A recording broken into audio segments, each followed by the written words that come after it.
This is Real News Media TV, coverage you can trust. Please like, share, subscribe, and hit the notification bell. Select all for daily news updates. Good afternoon, my Real News Media TV family. Welcome back to the channel for another news update for April 8, 2023. And in the news this afternoon, St. Catharines South cops increased presence for Easter weekend. The St. Catharines South Police have increased the joint military operations across the division as part of the surge of operational activities taking place across the island. Police teams conducted targeted raids and roadblock operations in the Portmore municipality and the Old Harbor from early Thursday evening into Friday night. Operations Officer Superintendent Hopton Nicholson is urging residents in the division to work with the police. Increased joint military operations will continue throughout the coming days. We are asking citizens and visitors in the St. Catharines South Division to cooperate with the members of the security forces as we pursue wanted men and implement strategies aimed at denying criminals opportunities to commit crimes, he said. He revealed that the heightened activities would continue throughout the Easter weekend. Man accused of shooting at cops in custody, firearm seized. A motorcyclist who reportedly fired at the police during a traffic stop on Slipe Pen Road in Kingston was taken into custody. A firearm was also seized. The man, said to be a higgler from West Kingston, was reportedly held after he crashed his motorcycle. Information reaching the news is that around 4:15 p.m., the man was seen riding a motorcycle along Slipe Pen Road from William Street when he was signaled to stop. He reportedly disobeyed the police signal, brandished a firearm, and opened fire at the lawman. The police stated that they did not return fire.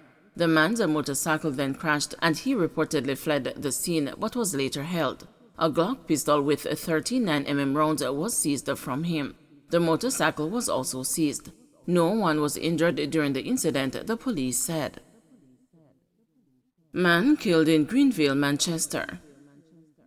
Police are probing the murder of a man in the troubled community of Greenville, Manchester on Friday. Police identified the man as Peter Clark, otherwise called Gode, a resident of Bethel Street in the parish.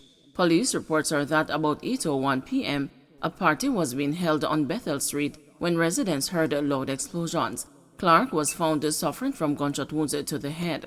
The police were alerted and he was taken to the hospital where he was pronounced dead. Residents are fearful of the possibility that the killing could lead to reprisals. Last year, the police placed a restriction on entertainment events and a curfew in Greenville following a double murder on August 5 at a party in an effort to avert reprisals. 2 arrested following firearm seizure in St. Elizabeth. 2 people have been taken into custody and a firearm and ammunition seized following an operation in Malvern, St. Elizabeth on Saturday morning. Head of the St. Elizabeth Police Superintendent Kenneth Chin told the news that a targeted raid was conducted in Corby District, Malvern, in search of wanted men, prohibited weapons, dangerous drugs, stolen items, and devices used in lottery scamming.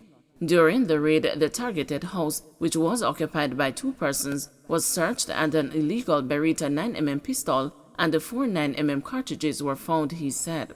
Chin is urging citizens to assist the police in fighting crime. Continue to partner with us as we work relentlessly to disrupt gang activities and rid the parish of criminality. This brings to 8 the number of illegal firearms seized this year in St. Elizabeth, said the police chief. Brown Burke alleges master government approach to security guards contracts. Opposition spokesperson on labor and social security, Dr. Angela Brown Burke, has taken the government to task over its response to security guards and the new contracts they are being required to sign by security companies. Security companies are demanding that the guards sign new contracts that would see them losing much of the benefits they would have accumulated during their years of service. The guards transitioned from independent contractors to employees on April 1. Brown Burke claims that the government has failed the workers, alleging that has left them on their own, adding that Ministry of Labor and Social Security, in terms of its comments, in terms of advice, has demonstrated that it is not on the side of the security guards. In that regard, she told the news that the ministry had rejected or prevented them from coming and having a conversation with them with an advocate, with someone who is more versed than they are in terms of industrial relations. It is the government who has left the workers on their own.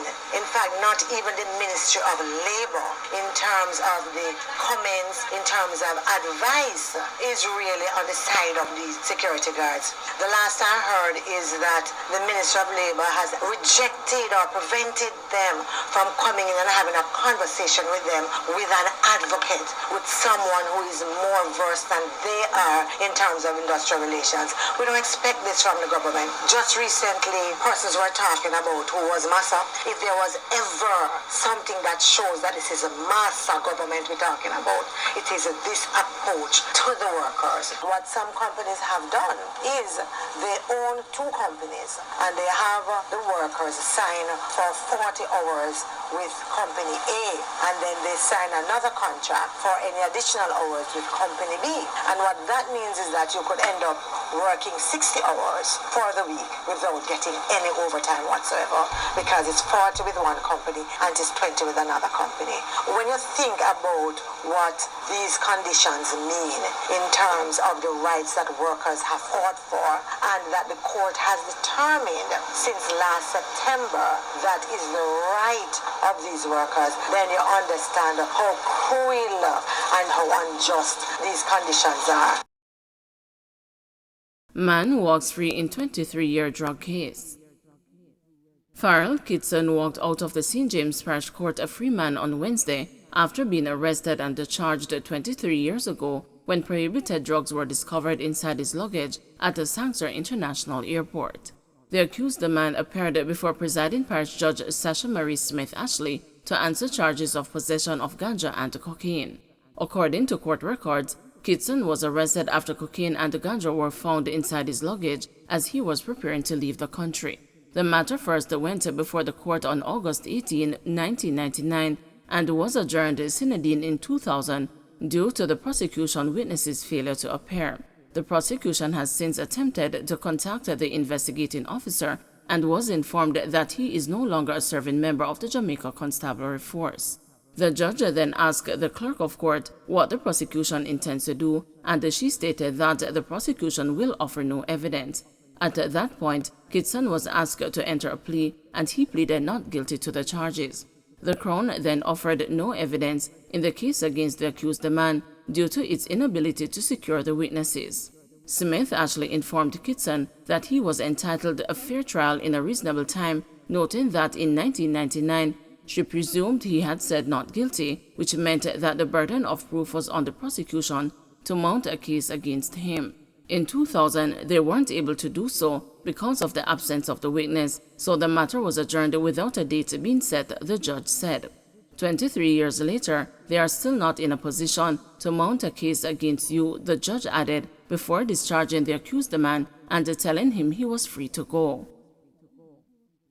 Don't forget to like, share, subscribe, and hit the notification bell. Select all for daily news updates.